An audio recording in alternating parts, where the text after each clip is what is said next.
up, America? Looks like the working class here in the United States is finally starting to break. So I've been warning people that the working class can no longer take it for about 5 or 6 years. I think we finally reached that point. Confidence is starting to slip, and approximately 90% of people that have been polled say they have no expectations to grow financially at any point in their life now. These are people that are working class adults. They have such low confidence in economic gain that they're simply just checking out. Going to work, barely doing what they have to do, not making gains to improve either. Doing the same daily grind without trying harder to make any improvements in their lives financially. Just kind of stagnating, kind of accepting where they're at in their position and not wanting to move forward because it's too much effort. That's the consensus among people under 40 working now. That 40 hours a week doesn't pay the bills, the money's not worth enough, the wages aren't high enough, the benefits don't cover it because they're dwindling, and prices are rising so high people are basically just checking out, saying, what's the point of working harder? I'm already working at maximum capacity, and if I work harder, my entire life will be work and sleep only. Maybe a few minutes here or there for a meal, and that's it. So frankly speaking, the youth of America is starting to just say, no, fuck this shit, I'm done. And frankly speaking, I don't blame them at all. Unstoppable price gouging has been going for now 5 full years unchecked. Shrinkflation is still rearing its ugly head. You're getting less and less for more and more money. Anybody with a brain can see what's happening. You're getting less product for more money. You're getting less house for more money, less car for more money, paying insurance companies that won't even cover you. Utility costs creeping up to nearly double for the same shit you had a couple of years ago. I understand the rich want their money, but it's unsustainable. You have too goddamn much money. You have to reinvest in the United States. You can't keep taking from everybody. We're all tapped out. You have enough, you rich fucks! The burden on the American people is now too much to survive. It's simply too much. You cannot ask any more out of these people. They are tapped out. We're at 100% capacity.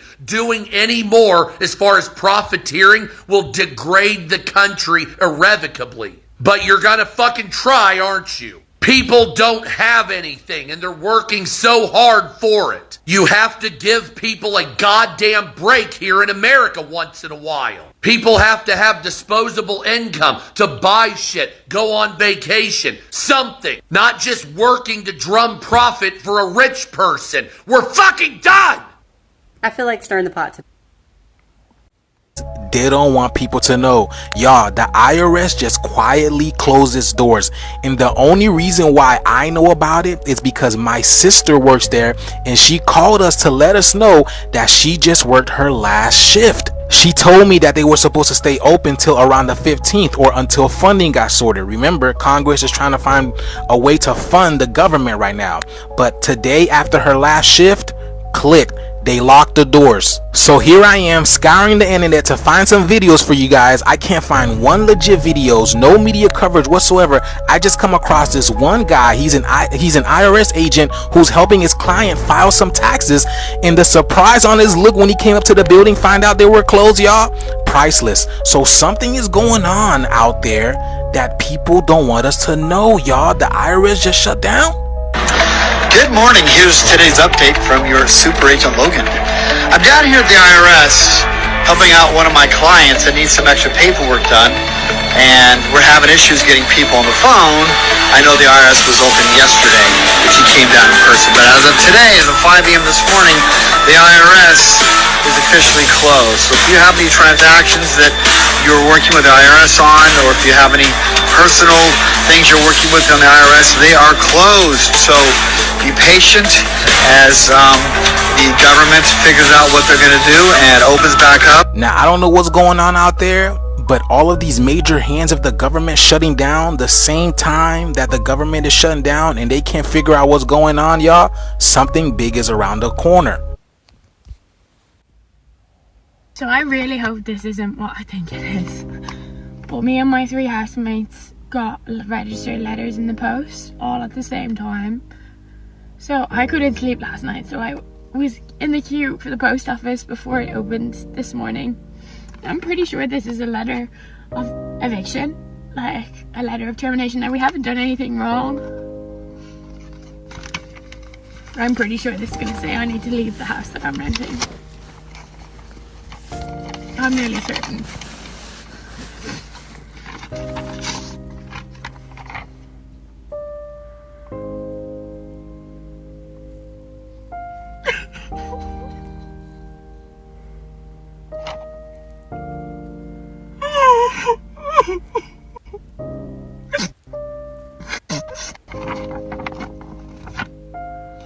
Notice of termination. I'm not sharing this for sympathy. I'm sharing this because Mel Robinson said that no act of courage is without an act of vulnerability. I am not alone in this. Unfortunately, there's so many others and families in the same position. Does the government realise what they're doing to young people? Do they realise the implication of their actions? In what world is this good enough? Because it is absolutely not. We need change and we need it now. New rent laws for landlords? Thank you very much. This is the third one of these letters I've gotten in 4 years. It's not good enough. We need change and we need it now. So I'm asking the people in power, what are you going to do to fix this problem, and when are we actually going to see change? Government shutdown just leveled up, and now it's affecting airports and airlines across the country. Planes are being delayed, towers are looking empty, and air traffic controllers are gone. Why?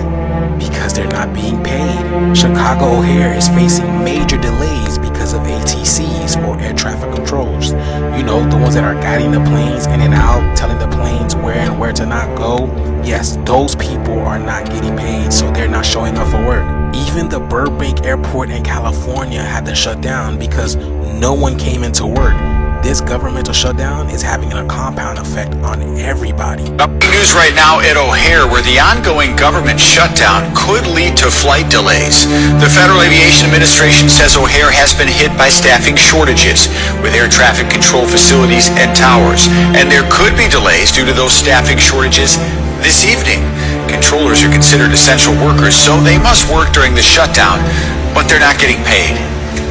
To make sure we have air travel safe and controllers focused not on their mortgages, not on the next paycheck, not on food on the table, but actually on making sure you and your family are safe. Burbank Airport in the Los Angeles area was forced to close its air traffic tower yesterday because it had 0 controllers on the job. So let me get this straight, Mr. U.S. Secretary of Transportation. You don't want the workers to focus on their next paycheck. You don't want them to focus on their mortgage, and you don't want them to focus on how they're going to eat their next meal, but you want them to focus on getting people in and out of the airports. Right, that's going to make a lot of sense. That's exactly why you have no one showing up at the airports now. You hear this guy? But yeah, there are actually people out there who are going to work and they're not getting paid. This shift is crazy. It's here. Give me the motherfucking 10K right now. We dealing with a government shutdown, currently at work, and we currently not getting paid. What the fuck is going on? I just want to cry. Did you hear that, Sean Duffy? I hope you heard that. So let me know that in the comments below, y'all. How do you like? They tell you all the time what to do, what to think, what to feel. Do you want to be like a cheap?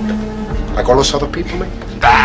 Do you want to work 8, 10 fucking hours? You own nothing? You got nothing?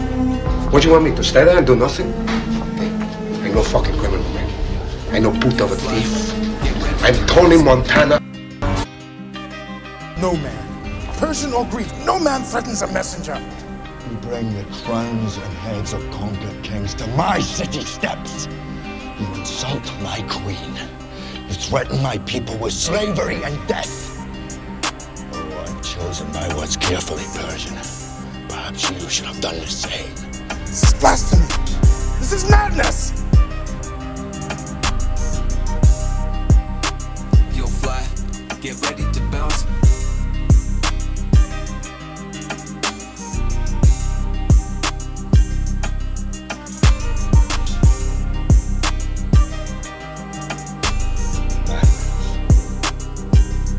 This is Sparta!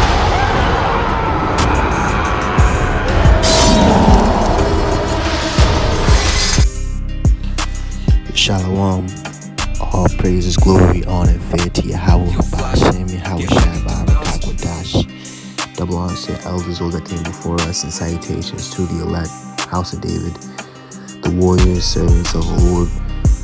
And as you can see, man, the nations are angry. Everyone's oppressed. Everyone is, suffering and mourning because the devil is ruling. The devil is in control of the world, the economy, these jobs, and what you see taking place is Esau is coming down with great wrath because he has a short time. He's losing his control of the narrative. He doesn't control the narrative anymore, and you're seeing the effects of every sign. You're seeing the effects of every vision now. These prophecies are screaming in these last days, and everything is being revealed. So it's not going to go back to normal. Remember Lot's wife. Don't look back. There's no looking back now. It's only looking ahead. And because all that you see here right now, the way this world is governed and ran, it's a government shutdown. Their government, them controlling the minds of the masses is being shut down. I mean, look at the hypocrisy. They don't want to pay people for their time and them doing a service and a work, but they want them to still come to work. It's absolute madness. It's absolute hypocrisy. And this is why the Lord said he's going to put these curses upon our enemies and all those that hate us. And one of the curses, when you read Deuteronomy 28 and verse 28, it says the Lord's going to smite thee with madness and blindness and astonishment of heart. So this is what's falling upon Esau, Edom, the so-called white people. They're not white. They're really the red, all right? And they're destroying the planet. They're destroying the earth. And this is why the Lord said in Revelation 11, verse 18, the Lord's going to destroy them that destroy the earth. And that is what Edom and these Amalekites and all these bankers that control everything, that's what they're doing. They're destroying the people because they don't know how to rule. There's no wisdom in Esau. And the only way a person or a nation can rule and govern and reign, right, is if they have wisdom. And there's no more wisdom found in Esau, Edom. Okay, so all they have to do is just give people the ability to live and to make the world a better place. But they aren't about making the world a better place. They're about making the world a terrible place, because the whole world is in mourning because the wicked is in rulership. You have to keep this in mind. So this is why all these things are occurring. People are getting kicked out of their houses. This is the prophecies, man. They shall cast some of you out of your houses. Surely oppression makes a wise man mad. So those of us that are wise, we're mad. But those that don't have the wisdom, they're confused. They're perplexed. They don't know what's going on because they're not in the light. So this is Ecclesiastes 10:3. An unwise king destroyeth his people. So this is what they're doing. They're destroying the people. They're destroying all their nations. They're destroying all their kingdoms, all their countries. All right? They're oppressing the people, and they're oppressing the fields and the animals and the plants and the lands. So all these curses and all these judgments and plagues are backfiring upon the wicked. They wanted to fire us because we wouldn't take the vaccine, the mark of the beast, and now it's all backfiring where their kingdom is falling, man. Ecclesiastes 5:9. Moreover, the profit of the earth is for all. The king himself is served by the field, you see? And they're destroying the fields. They're destroying the farmers. They're coming up against the farmers.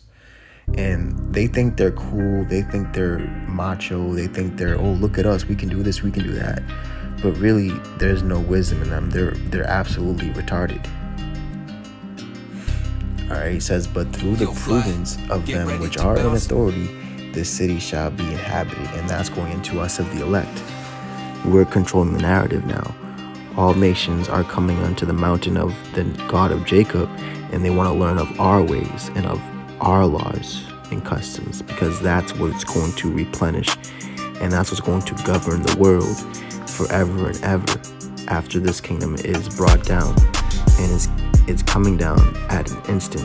So the word for work in Isaiah 19 and 15 is ma'aisha, and it says in achievement, work, a thing made, a product, labor, pursuit of deliverance and judgment. Alright, so this is Isaiah 19 and verse 15. Neither shall there, verse 14, it says, Yahweh will have mingled a perverse spirit in the midst thereof, and they have caused Egypt to err in every work thereof, as a drunken man staggereth in his vomit. Neither shall there be any work for Egypt which the head or tail, branch or rush may do. In that day shall Egypt be like unto woman, right? Woman without a head. Women because of their confusion, women because they have no wisdom. And it shall be afraid and fear because of the shaking of the hand of the Yahweh of hosts, which he shaketh over it. So, they want this whole digital ID and artificial intelligence, and no more workers, no more giving people jobs, and people are all like bent out of shape, like, oh my god, there's no work, oh, there's no money. But really, this is the best thing ever, man, because why do you want to keep working dead-end jobs and not getting anywhere? You know what I'm saying? You should be praising the Lord and jumping for joy and rejoicing that these things are occurring, because our kingdom, and our deliverance is at hand. And the land of Judah shall be a terror unto Egypt. We are that land of Judah, us Israelites. Everyone that maketh mention thereof shall be afraid in himself, right? That's making mention of this truth, of this Bible, of us, the prophets, and of the elect, the house of David, right? Because of the counsel of Yahweh of hosts, which he had determined against it. So the counsel that the Lord has determined against this nation, this kingdom, this world, is utter annihilation and judgment. This is Revelation 18 in verse 1. And after these things I saw another angel come down from heaven, having great power. See, this angel coming down from heaven having great power is a word of God, is Yahweh Shai. The testimony is the spirit of prophecy. And the earth was lightened with his glory. And he cried mightily with a strong voice, saying, right, the strong voice is us, his elect. Babylon the Great is fallen, right? It says it 2 times, because the first time was during Nebuchadnezzar. But this time, this mystery Babylon the Great, right? Make America great again. It's never going to be great again. Great is going to be the fall of this house. Is fallen, right? And has become the habitation of devils, and the hold of every foul spirit, and a cage of every unclean and hateful bird, right? Those that don't want to escape, those that don't want to flee from this place. For all nations have drunk of the wine of the wrath of her fornication, and the kings of the earth have committed fornication with her, and the merchants of the earth are waxed rich through the abundance of her delicacies. So the Lord's telling us to come out of this place so we don't be partaker of these plagues. So you have to be in the mentality and the mindset of speaking this word with courage and boldness and fearlessness of the face of man. But if you don't, then the Lord said, like he said to Jeremiah, if you don't speak his word, then he's going to confound you before your enemies, before these heathens, right? This is 2 Ezra 5 and 12. At the same time shall men hope, but nothing obtain. They shall labor, but their ways shall not prosper. You see that? So the Lord said they shall build, right? Esau and Malachi 1, they shall build, but the Lord's going to throw them down. You know what I'm saying? So it's like they're trying to build their new world order, and they have all these plans, but like the Lord said in Proverbs, the counsel of the Lord is going to stand. The counsel of men and heathens is going to be disappointed.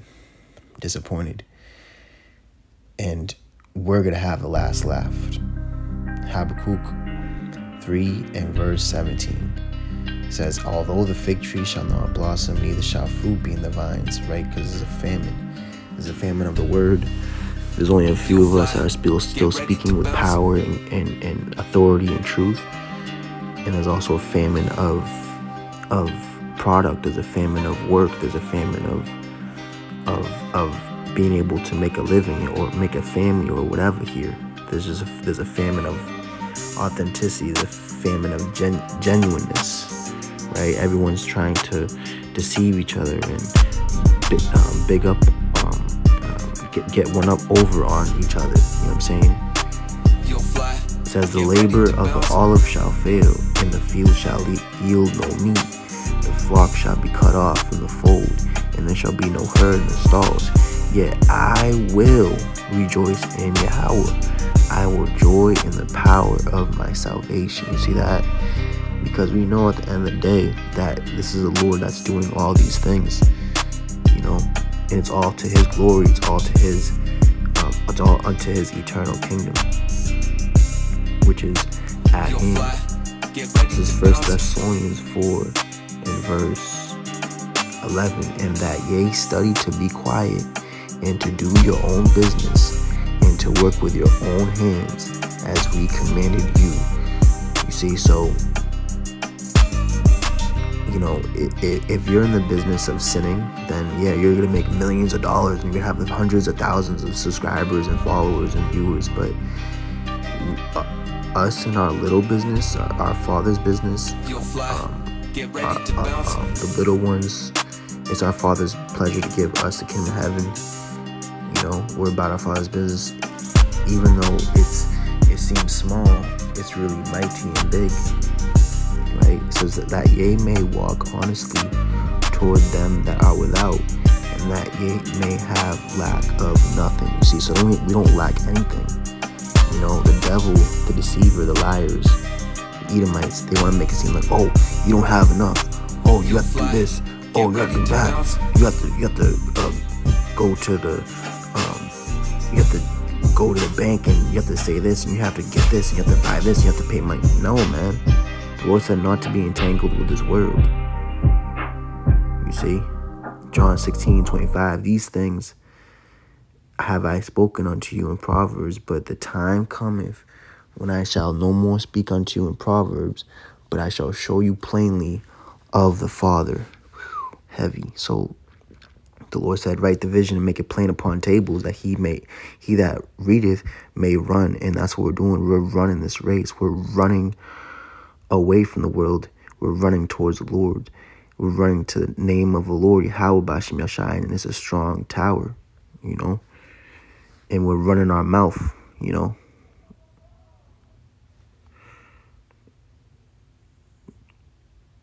So this beast, this system that is all about slavery and wickedness and sin and death is going to be judged by fire, nuclear fire. Isaiah 13:17, behold, I will stir, right, Babylon will fall to the Medes, which that landmass now is Russia, China, you know. And all these proud ass Americans want to be like, oh, no one can defeat America's military. We're the best. You're gonna get a rude awakening from the Lord via these other nations that the Lord is raising up to judge Babylon the Great, as the prophecies, as the scriptures say. It says, behold, I will stir up the Medes against them, which shall not regard silver, and as for gold, they shall not delight in it. Right? They don't care about money. They don't care about material wealth. This is what's going on here is beyond all that. You know, you can't buy out. You can't stop prophecy with your money or your bribes, you Edomites. It says their bows also shall dash young men to pieces. Right? An ancient bow It can't dash a young man to pieces. The nuclear missiles, they're going to dash young men to pieces, right, to smithereens. And they shall have no pity on the fruit of the womb, right? They don't care if someone's pregnant, right? They don't worship women. Their eyes shall not spare children. And Babylon, the glory of kingdoms, right? This is what everyone wants to come to. This is what everyone wants to be like. But more and more people come to find out when they come here, man, this is a big lie. This is a scam. This is not the land of dreams, you know, and opportunities. It's really not. It's a lie. It's a deception. It says the beauty of the Chaldees, excellency. What were the Chaldees known for? They were known for sorcery and witchcraft. The Chaldees shall be as when God overthrew Sodom and Gomorrah. You see that? This is how it's going to be like. And only a few were saved. Nehemiah 13 and verse 15. This is a Sabbath restored, and this is what we're doing too. We're restoring our laws, our customs, our ways, and we're not following the ways of the wicked in Babylon and heathens. Right? Nehemiah 13:15. In those days saw I in Judah some treading wine presses on the Sabbath, and bringing in sheaves and lading asses, as also wine, grapes, and figs, and all manner of burdens, which they brought into Jerusalem on Sabbath day. And I testified against them in the day wherein they sold victuals. There dwelt men of Tyre also therein, which brought fish, and all manner of ware, and sold on the Sabbath unto the children of Judah in Jerusalem. Then I contended with the nobles of Judah, and said unto them, What evil thing is this that ye do, and profane the Sabbath day? Did not your fathers thus, and did not our God bring all this evil upon us and upon the city? Yet ye bring more wrath upon Israel by profaning the Sabbath. See, and this is what us as the prophets now, this modern time, we're also contending against our people now too. You know? It says, And it came to pass that when the gates of Jerusalem began to be dark before Sabbath, I commanded that the gates should be shut, and charged that they should not be opened till after Sabbath. And some of my servants set I at the gates, that there should no burden be brought in on the Sabbath day. So the merchants and sellers of all kind of ware lodged without Jerusalem once or twice. Then I testified against them, and said unto them, Why lodge ye about the wall? If ye do so again, I will lay hands on you. Heavy. From that time forth came they no more on the Sabbath. You see, Nehemiah threatened them, man. He said, I'll lay hands on you. And that's what the Lord's doing now, man. The Lord's threatening. You know, and who's the Lord's hand? We're his right hand. We're his battle axe and weapon of war. And with us, he's going to destroy nations. You see? Jeremiah 50 and verse 13. It says, Because the wrath of Yahweh shall not be inhabited. Right? There's going to be nobody else living here. Nobody else having an address here, you know. No one's going to be able to have a habitat here, you know. But it shall be wholly desolate. Everyone that go by Babylon shall be astonished and hiss at her plagues. And the plagues, when you read Revelation, it explains all the plagues, the last plagues. And the last plague, one of the heaviest last plagues the Lord's going to have is the plague of the people's eyes consuming away in their holes and their tongue in their mouth, right, by the fire. It says, Put yourselves in array against Babylon round about, all ye that bend the bow, shoot at her, spare no arrows, for she hath sinned against Yahweh heavy. So it's either you choose the Lord or you choose this world. You can't serve two masters. You can't choose both. And if you're still in the middle and you're still doubting or you know, being lukewarm or trying to choose both, that means you just chose the devil. You chose confusion, which is not of the Lord. Our God is not the God of confusion, but of peace. It says, verse 15, shout against her round about. She hath given her hand. Her foundations are fallen. You see? Her walls are thrown down. What's the foundation? The freedom of speech, the freedom to bear arms, the Constitution, right? All these foundations, right? Their founding fathers, et cetera, are fallen, right? Her walls are thrown down, for it is the vengeance of Yahweh. Take vengeance upon her, as she have done, do unto her, right? And how is Babylon done? They've oppressed the whole world. They've shot their atomic bombs on lands. They've done this, they've done that. Now it's going to be done unto her. All praises, glory, honor, fear, Yahweh, Ba'ashem, Yahushua, Barakah, Kodash, Yo, fly. the ball. Get ready Repent. to bounce. Kingdom of heaven is at hand. Shalom.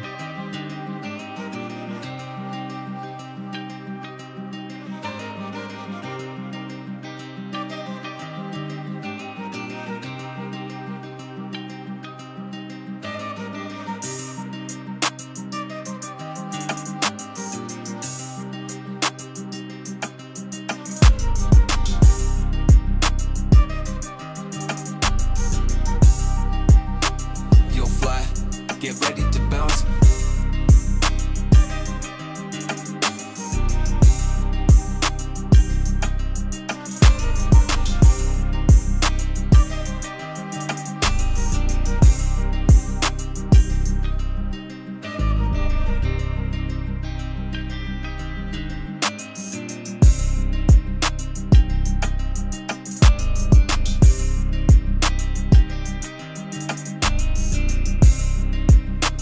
Yo, fly. Get ready to bounce.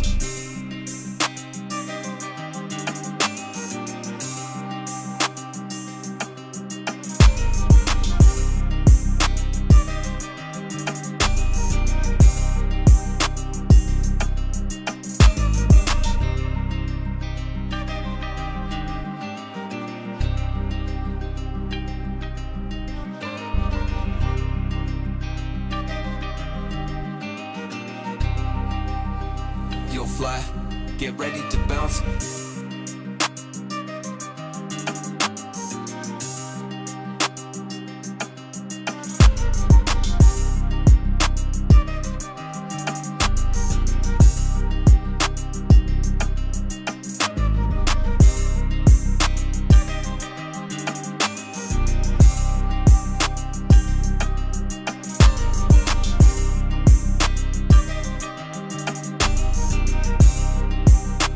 Yo, fly.